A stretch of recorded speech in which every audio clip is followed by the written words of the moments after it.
Chili Pequin is a smaller Texas native shrub best known for its super hot, small chili peppers. These chilies are the fruits that this plant produces later summer through fall to even the first frost in winter following its small white flowers. Recording this now, actually just about mid-January in San Antonio. We've yet to have our first hard freeze, but you can see here the plants still look great. When we do, the freeze hits, that look might change. Other common names for the Chili Pequin are the bird pepper, but also Chili Pequin, along with a few others, but those are most common. The Latin name is Capsicum annuum. The Chili Pequin is a very versatile, attractive, and resilient shade-tolerant shrub. It's a great complement underneath the shade of smaller trees and larger trees alike. Shouldn't get much taller than 2 to 4 feet and can tolerate a moderately higher moisture level if need be, although it can do well in drier conditions too.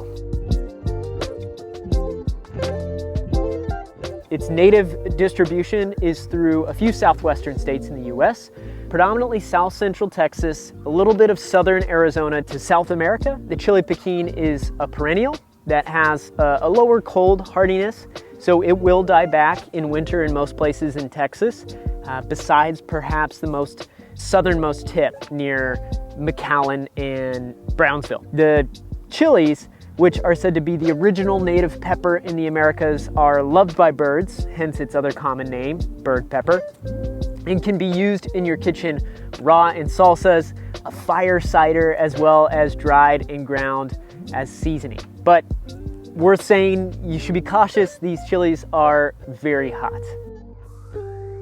The Chili Pequin likes well-drained sand, loam, clay, caliche, and limestone, but as mentioned already, can tolerate more moist soils. It requires a low amount of water, although it can tolerate more moist conditions, as it's often found alongside arroyos and waterways.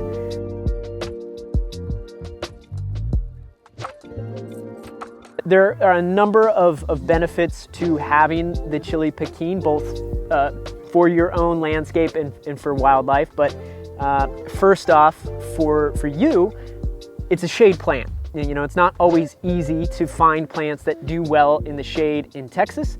A great one to put to use in darker parts of your landscape. As well, it's an interesting edible. I personally love any native edible plants, things you can put to use in your kitchen. Also, it's low maintenance. So after establishing water in spring, I didn't touch these Chili Pequins at all, even during peak summer temperatures. They still thrived and they look great right now, as you can see. You can prune them, but you don't have to. With this as well, I think these are pretty attractive small shrubs. The pretty small white flowers, which we do have just a handful of still here into the thick of winter, but the peppers themselves add some visual interest, I think, to your landscape, and so I think they're worth having for that reason as well. And it's a plant that continues to remain interesting and attractive deep into fall and in earlier winter, like we are right now, unlike many other plants in the Texas native landscape, at least, up until a good freeze hits, as it's still fruiting right now. Also, the Chili Pequin is self-spreading, so this can be a pro or a con, depending on who you are and what your landscape goals are. But as the birds love the peppers, they'll pluck them off and eat them. You'll then find new Chili Pequins sprouting up where those birds do their business. So I've found 3 pretty healthy Chili Pequin plants around our house just this last year, most right underneath our larger trees where we know many birds to hang out. And so along those lines, for wildlife, it's a really valuable food source. And, now this food source is still available here in winter, at least maybe because I haven't attracted the right wildlife just yet from having these here for consecutive years, but it's still here, or able to be here during winter when not a lot of other food sources are available. So, birds are said to be responsible for spreading the Chili Pequin all throughout Texas. The Chile Piquin, most appropriately called here the bird pepper, is well loved by many birds, including the Rio Grande turkey. They're somehow not affected by the spice. As mentioned, caring for the Chile Piquin is really easy. Let's talk first about where to plant. This is what I believe is the sweet spot formula for picking the perfect spot for your Chile Piquin. Understory, shade to partial shade. It's nice to utilize Texas natives that thrive in the shade of your larger trees when you find them, like the Chile Piquin. If you can plant it at an edge or position in the understory that receives partial sun, at least in spring or summer, then I think you'll set yourself up for better flowering and fruiting. You could consider moisture points in your landscape. The Chile Piquins prefer more moist conditions, although will do fine if a bit dry, as they're most often found alongside edges above arroyos and waterways. They don't like sitting in water, to be clear, but you can position your Chile Piquins in areas where they'll periodically receive some heavier waterings. So I've planted these Chile Piquins here. There's 4 actually here I've planted at the low point of this basin I've previously constructed for harvesting some rainwater runoff from our driveway. So they're at this low point where the bulk of that runoff might accumulate. And so they've done supremely well in this position. But also, I'm sitting here in the shade of winter.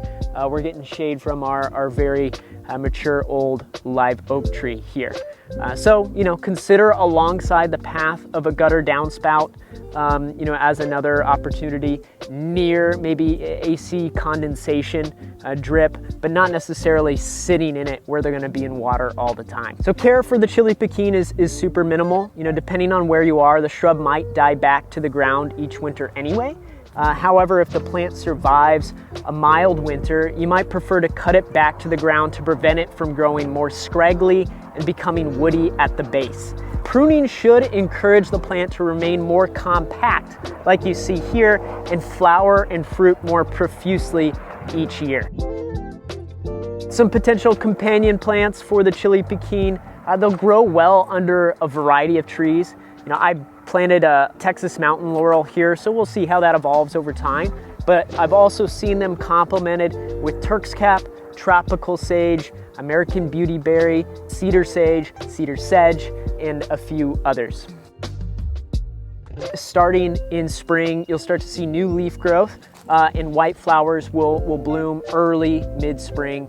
You can then start to see some of the green peppers, which we can see here now, start to appear.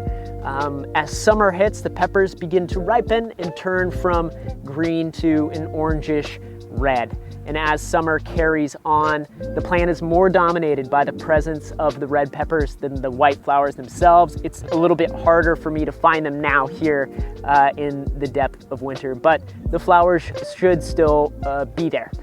In fall, the Chile Piquins will continue to produce, potentially providing a second and third harvest. I've picked some chili peppers already off these plants before. Again, the defining feature will be the peppers, although you can still find some flowers. In winter, early winter, you should continue to see fruit, leaves, and maybe even some flowers on a Chile Piquin. However, come later winter, if the Chile Piquin hasn't died back to the ground from a sustained freeze, you'll see just the fruits remain after leaves fall. Of course, here it's really all about the peppers with the Chile Piquin. These are the fruits that this plant produces that follow the white flowers. They are edible, although they are very hot. They can be consumed raw, although it's worth exercising some caution when handling them. They are very hot. The Chile Piquins can be added to salsas. They can be made into a fire cider or dried and ground and used as seasoning as well. And along those lines, there's immunity boosting properties of these Chile Piquins. They're high in vitamins A, C, and E.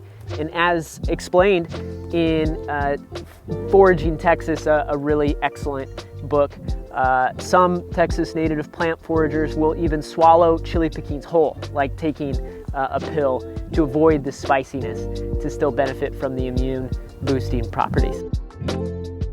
Reportedly, the Chile Piquin is easily grown from seed. I'm going to be harvesting some of these myself and testing that out over the course of this winter to spring. Soils need to be warm for Chile Piquin seeds to germinate. So you plant them in April-ish, well after the threat of a freeze and soils have started to warm up.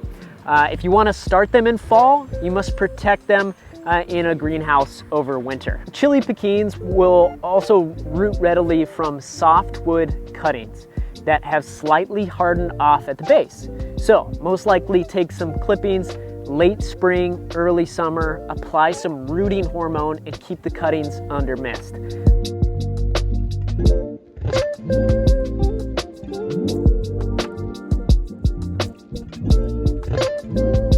All right, y'all, that's all for now on the Chile Piquin. For more details and resources not directly mentioned in this video, visit the accompanying page at ensembletexas.com, which should be linked in the description below. As well, please don't hesitate to comment with your own experiences, observations, and questions about using Chile Piquin in your own landscape. And of course, I'm not claiming to be any end-all be-all expert here. I'm just sharing my own experience and learnings. So if there's something I've gotten wrong, more information I should have shared, please let me know.